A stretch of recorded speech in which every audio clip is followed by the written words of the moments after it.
नमस्कार दोस्तों, आप देख रहे हैं इंडिया न्यूज़ का डिजिटल प्लेटफॉर्म और मैं हूं अरविंद चतुर्वेदी। मैं आपको एक ऐसी कहानी सुनाने जा रहा हूं जो आपको डरने पे मजबूर कर देगी। ये कहानी है एक लव ट्रायंगल की, जिसमें पति ने हत्यारे से कहा कि तब तक चाकू मारते रहना जब तक कि उसकी मौत न हो जाए। 27 जुलाई 2014 की रात में 2 घंटा 10 मिनट के अंदर एक ऐसी वारदात को अंजाम दिया गया जिसने कानपुर ही नहीं पूरे प्रदेश को हिलाकर रख दिया। और 8 साल बाद आज उस विवश घटना के फैसले का दिन है। कानपुर कोर्ट में हत्यारोपी पति समेत 6 आरोपियों को आज सजा सुनाई जाएगी। ज्योति के वकील जो हैं वो कानपुर पहुंच चुके हैं और मैं अब आपको कहानी सुनाता हूं कि आखिर उस दिन क्या हुआ था।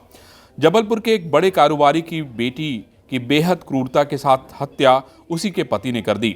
हत्या भी ऐसी कि किसी का भी दिल कांप जाए। पति ने सुपारी किलर से कहा था कि तब तक चाकू मारते रहना जब तक सांसें न उखड़ जाए। पोस्टमार्टम के वक्त डॉक्टर सहम गए थे। ज्योति के शरीर पर 17 बार चाकू के घाव मिले थे।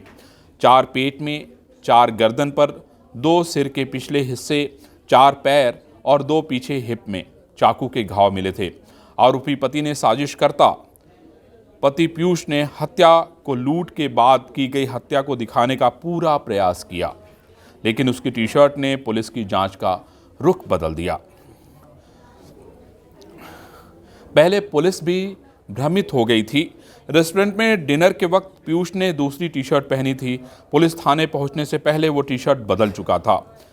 पुलिस ने पहले पति पीयूष की थ्योरी सच मानी, लेकिन टी-शर्ट बदलने की वजह से पुलिस की आंखों में पीयूष खटकने लगा। पीयूष की बातों में आकर पुलिस ने उसकी तहरीर पर एफआईआर भी कर लिया था। फोन नंबर की सीडीआर में सामने आया कि पीयूष ने वारदात के 1 घंटे बाद सूचना दी। इसके बाद पुलिस ने पीयूष से जब सख्ती से पूछताछ की तो वो टूट गया।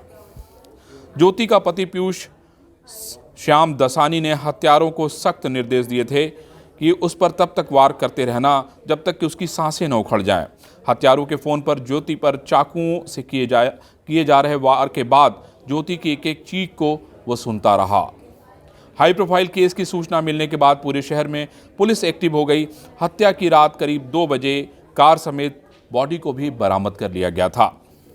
ज्योति ने अपनी डायरी में पति पीयूष के लिए लिखा था, दुनिया की निगाह में मैं पीयूष की पत्नी हूं। किससे कहूं और कैसे कहूं कि मैं पत्नी नहीं, पत्नी जैसी हूं। I am his so called wife. उसने मुझे कभी पत्नी का दर्जा नहीं दिया। वह मुझे कुछ भी नहीं समझता। न जाने क्यों वह मुझसे नफरत करता है। लेकिन परिवार की बदनामी के डर से मैंने यह बात किसी को नहीं बताई और हमेशा पत्नी की भूमिका में रही। पीयूष मुझे मानसिक रूप से सताने का कोई मौका नहीं छोड़ता। वो अपनी माँ, बहन सबके लिए जेवर लाता है, लेकिन मेरे लिए कभी एक अंगूठी तक नहीं लाया। सबका जन्मदिन उसे याद रहता है, पार्टी देता है, लेकिन मेरा जन्मदिन भूल जाता है। उसने मुझे कभी नहीं पूछा कि मुझे क्या चाहिए। मेरा पारिवारिक जीवन खराब हो गया है। पीयूष बस अपनी महिला दोस्तों में मस्त रहता है। मुझे न जेवर चाहिए, न गिफ्ट या कुछ और। मुझे उसका प्यार और केयर चाहिए, बस उसका प्यार चाहिए। पीयूष मेरे साथ हनीमून मनाने गया।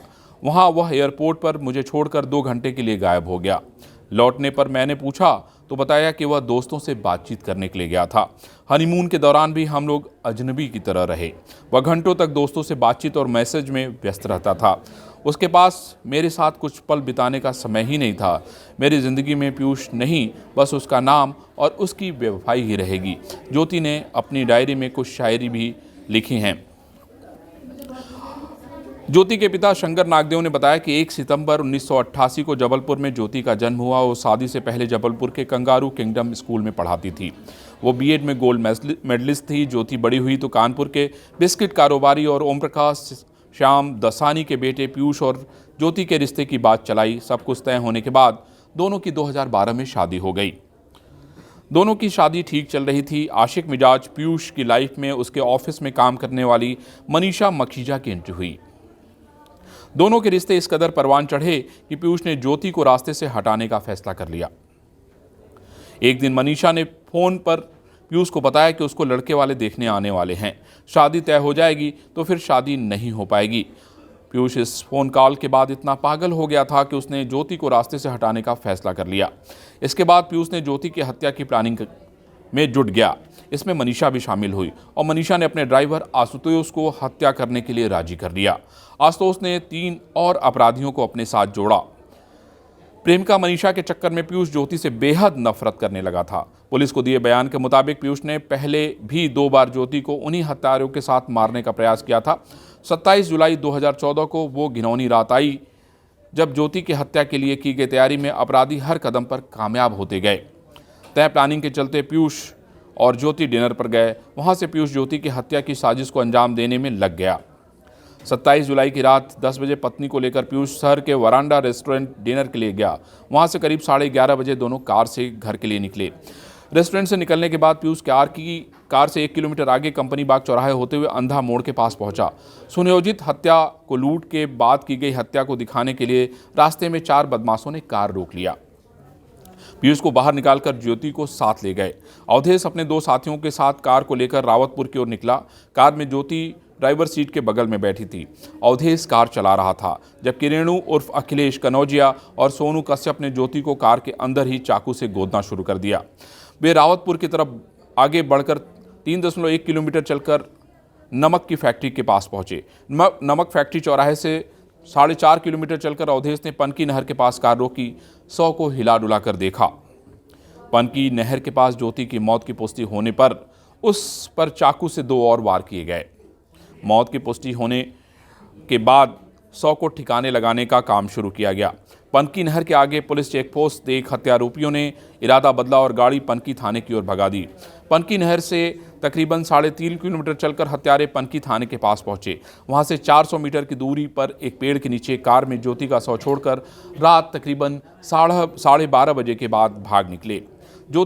पुलिस ने ज्योति के मोबाइल के आधार पर कार से ज्योति का शव हत्या की रात में करीब 1:30 बजे बरामद कर लिया। रेस्टोरेंट में लगे सीसीटीवी की जांच में भी पुलिस ने पाया कि ज्योति को उसके साथ कुछ अनहोनी होने की आशंका हुई थी, लेकिन ज्योति को पीयूष हाथ पकड़कर कार में बैठा दिया और कार को सेंट्रली लॉक कर दिया था। कानपुर में उस वक्त तत्कालीन आईजी आशुतोष पांडे तैनात थे। वे खुद इस केस को लीड कर रहे थे। कड़ी दर कड़ी जोड़ने के बाद पुलिस ने 31 जुलाई को हत्याकांड का खुलासा किया। पुलिस ने पति पीयूष, प्रेमिका मनीषा, सुपारी लेकर हत्या की साजिश रचने वाले आशीष कश्यप, सुपारी किलर रेणु उर्फ अखिलेश कनौजिया और सोनू कश्यप को पुलिस ने अरेस्ट कर लिया। पोस्टमार्टम रिपोर्ट में ज्योति के शरीर पर 17 बार चाकू से घाव की पुष्टि हुई। 4 पेट में, 4 गर्दन पर, 2 सिर के पिछले हिस्से में, 4 पैर पे और 2 पीछे हिप में चाकू के घाव मिले। इससे अंदाजा लगाया जा सकता है कि पीयूष ने कितनी बेरहमी से पत्नी के मर्डर का प्लान किया था। हत्यारे हर हाल में ज्योति को मौत के घाट उतार देना चाहते थे। ज्योति केस में सरकार की ओर से नियुक्त विशेष अभियोजक दामोदर मिश्रा और एडीजीसी धर्मेंद्र पाल सिंह को बताया कि पीयूष ने मनीषा के ड्राइवर अवधेश को 80,000 रुपए दिए थे। हत्या के बाद ज्योति की पहनी हुई ज्वेलरी पर मौत का सौदा तय किया गया था। हत्यारों ने ज्योति की हत्या के बाद उसकी हीरे और पन्ना की 3 अंगूठी, हीरे की 2 बालियां को कानपुर स्थित इंडियन ऑयल के पास बिजली के पोल में छिपा दिया था। कोर्ट में ज्योति के माता पिता ने पहचान की थी। हत्या से पहले पन्ना की अंगूठी को अभिमंत्रित कर पंडित त्रिवेणी शंकर ने पहनाई थी। कोर्ट ने भी अंगूठियों की पहचान उन्होंने की। पुलिस के रिकॉर्ड के मुताबिक ज्योति की ज्वेलरी की कीमत लगभग 4 लाख रुपए थी। वारदात के एक दिन पहले पीयूष ने अपनी प्रेमिका के नंबर पर शाम 6 बजे से रात 1:30 बजे तक 150 SMS भेजे थे। जवाब में दूसरी ओर से 50 SMS आए। कई मैसेज डिलीट कर दिए गए। बाद में पुलिस ने सभी मैसेज रिकवर कर लिए। 8 साल बाद पुराने चर्चित ज्योति हत्याकांड में गुरुवार को अपर जिला जज प्रथम अजय कुमार त्रिपाठी की अदालत ने 6 लोगों को दोषी करार दिया है। मामले में ज्योति के पति पीयूष, उसकी प्रेमिका मनीषा के अलावा मनीषा के ड्राइवर अवधेश, हत्या में शामिल है आशीष, रेणु को दोषी करार दिया गया है। दोषियों को आज सजा सुनाई जाएगी।